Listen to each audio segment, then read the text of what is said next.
the same thing can be said for like the MGTOW community and the men's rights advocacy community. Is it's good it up to a point, and then what you start doing is, you have all these guys out there complaining about how horrible women are, and really, I mean, be honest, a lot of them, it's like, well, I wish I could get a date, but the truth is that you can't. And the reason that you can't is because you've got such a bad attitude about women. And any woman's going to look at you and go, yeah, I'm not touching that.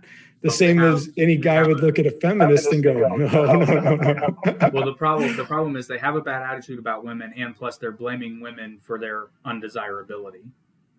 And trust me, I've seen some of these dudes, and even I'm like, yeah, bro, if I were a girl, I wouldn't talk to you either. Right. And that's ties back into red pill philosophy. So for me, more than anything, taking the metaphorical red pill, more than anything to me, is saying I'm no longer going to accept this fairy tale that I was given. I'm instead going to look at the world the way it actually is. And even though it might suck, it's the way the world is, and I have to live in it.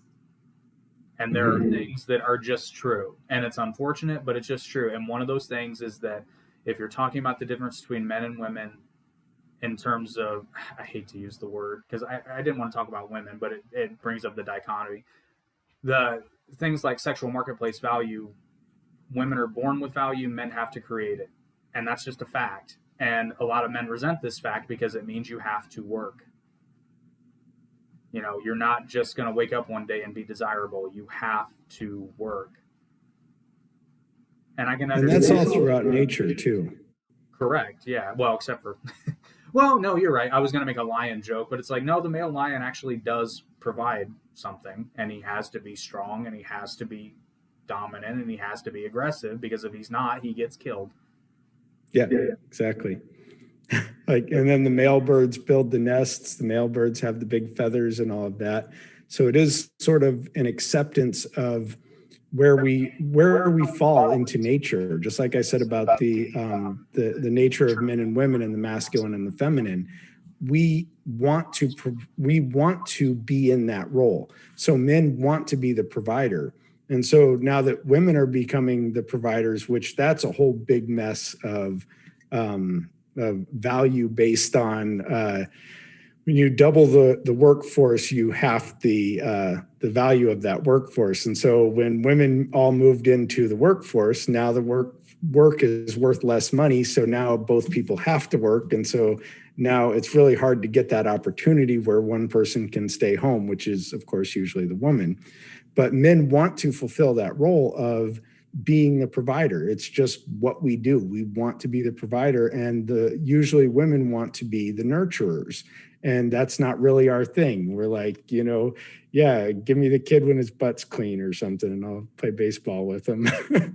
Well, but you touch on something that, again, this is an uncomfortable truth, that this one, it seems to me that this one isn't so much people don't talk about it, it's that people realize it too late. And that's the fact. You're talking about, raising children.